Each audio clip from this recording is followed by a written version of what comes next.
Oh, hello there. You caught me looking at my short box of comic books.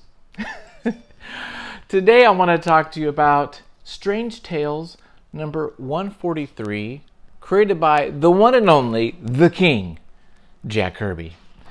I bought this issue for $5. It's a kind of a reader's copy because I'm working on a graphic novel called Shangri-La, which is about a boy and his mother in a trailer park in the 1980s of Arkansas. And in that book, there is some dream sequences. One of those dream sequences I wanted to be done in a Jack Kirby style. So I picked up some Jack Kirby books. I picked this one up as well as Commandy, a couple Commandy issues. Somewhere they're here. And so I thought, let me do some studying of the King and let me see what this is all about. And why don't we go ahead and take a look at this under the microscope. We'll look at what he's doing, some of the magic he's making, and we'll go from there. So let's do it. Are you ready?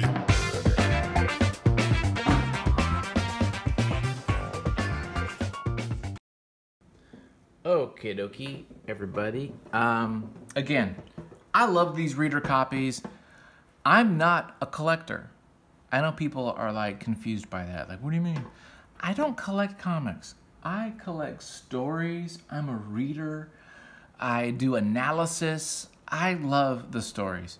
But I don't really care about condition, to be honest. There's a couple exceptions, but really that's just not my thing. So I love getting these reader copies for a couple bucks and just like checking them out. Let's just take a minute to just absorb this. What is that little writing right there? I don't know what that is, BB. Just absorb this cover.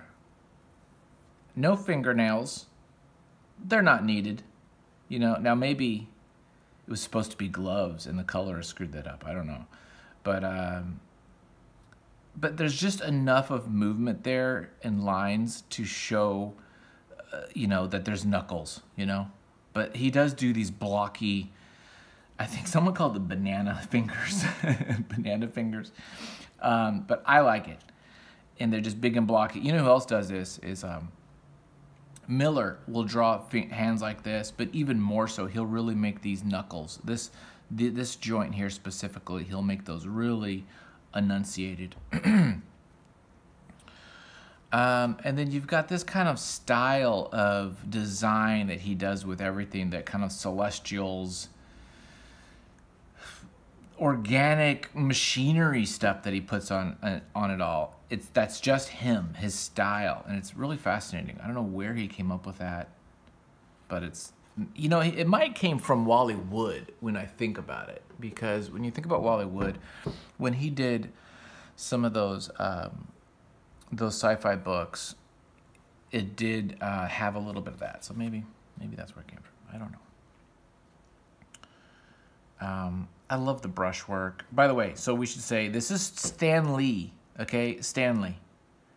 Okay, this is Stan Lee, Jack Kirby, with an assist by Howard Purcell, inking by DeMio.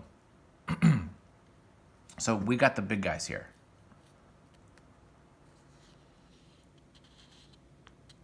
Furry, this is Dum Dum. Do you read me? Yeah, Dum Dum. Remember Dum Dum Duncan? A member of S.H.I.E.L.D.? It looks like to free a brain slave, it looks like we've got a situation here where Nick Fury, the leader of S.H.I.E.L.D., has been captured by some nefarious folks.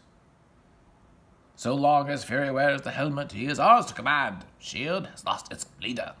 The time has come, Fixer. I shall announce that you and I are now completely in control of S.H.I.E.L.D. I'm not going to do that voice for everything. I just had to read that. That's what I love about this, though, guys.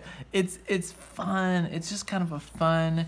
You kind of get in that like old mentality of just enjoying something. It's not so serious. It's not so damn dark. You know what I mean? There's just something really fun about it. Okay? Damn it. Just have fun.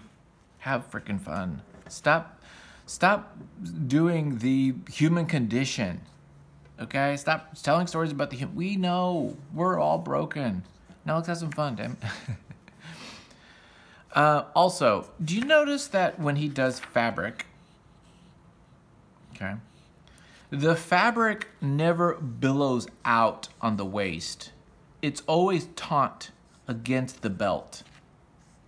So it's almost as if it's this very almost stretchy like suit that everyone's in. And that's everything, right? Over here too. It's very taut. It never billows out to make them look like they have a little pooch or a belly. I don't know why that is. Just the way it is. There's little fabric lines. I mean, it's so stylized. It's like totally not what reality is as far as the way the fabric is and all. But it just works.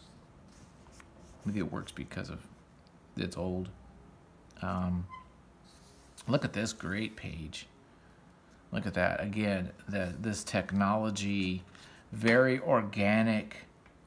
Lines, shapes, the cylinders, it's all very organic, but with this really kind of neat.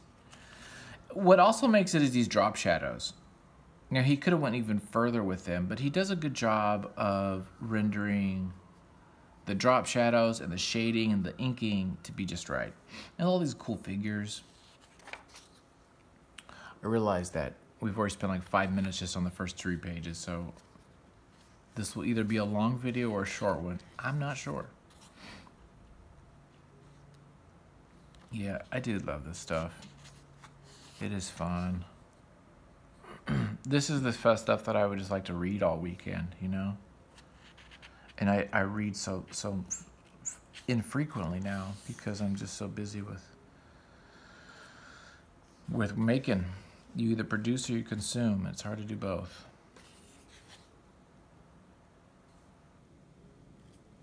Usually what happens is you consume enough to where now you're ready to produce. And you're like, okay, I've taken this in enough. I'm such a fan, now I want to make my own. But then at that point you have to kind of like shift out of the reading. I think all big creators have like stacks of stuff to read, but just don't have the time to do it. But they love it. That's why they're doing it.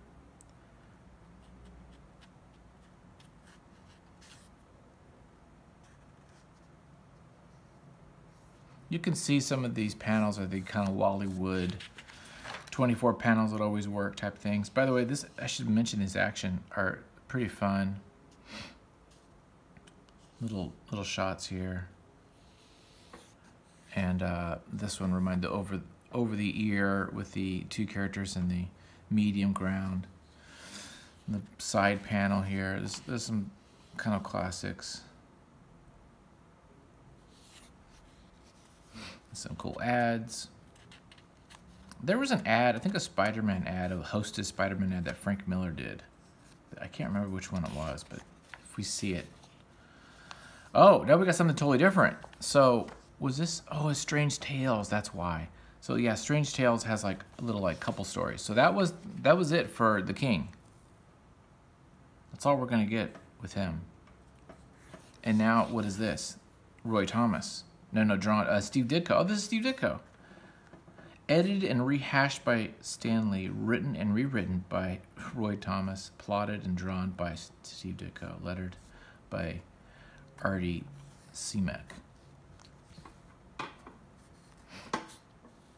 After looking at the dynamic, if there's anything he is, it's dynamic, right? That's the power, the dynamic nature of his art is what everyone talks about. And this just, you know, even this pose is perhaps more realistic and does look nice in 3-dimensional space. The dynamic nature of the art is like, brr, brr, brr. It goes down, you know, big time. But perhaps there's some more like realism in there. Correct me if I'm wrong. I mean, please comment if you think, hey, Ditko's just as dynamic as Kirby. I will accept that. I'm just rapping here.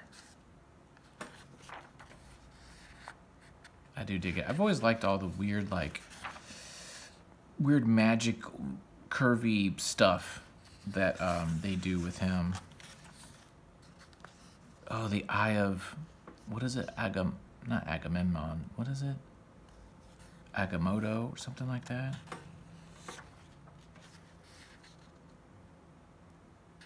He's got some kind of a spirit with him. Maybe his body and his spirit are separated. I don't know. Oh, wrapped him up. Wrapped up them hands. There you go. What a cool issue. Cool, man. I'm stoked. Something really fun to look at. Hey, if you like this video, why don't you do yourself a favor? Subscribe to this channel. Also, you can like the video, hit the bell icon, learn about more. I have new videos every Tuesdays and Saturdays. Next up, we're going to talk about, we've got some green arrows we're going to do. We also got some more art tutorial stuff for drawing. We've got Monster, the manga, volume 4. We've got a Wonder Woman book we're going to do called Dead Earth. So we got a lot of new stuff coming up. Check out my other channels too if you like music, the Outgroove. And if you'd like all other things me, just my name. There you go. Thanks for watching, guys. Bye.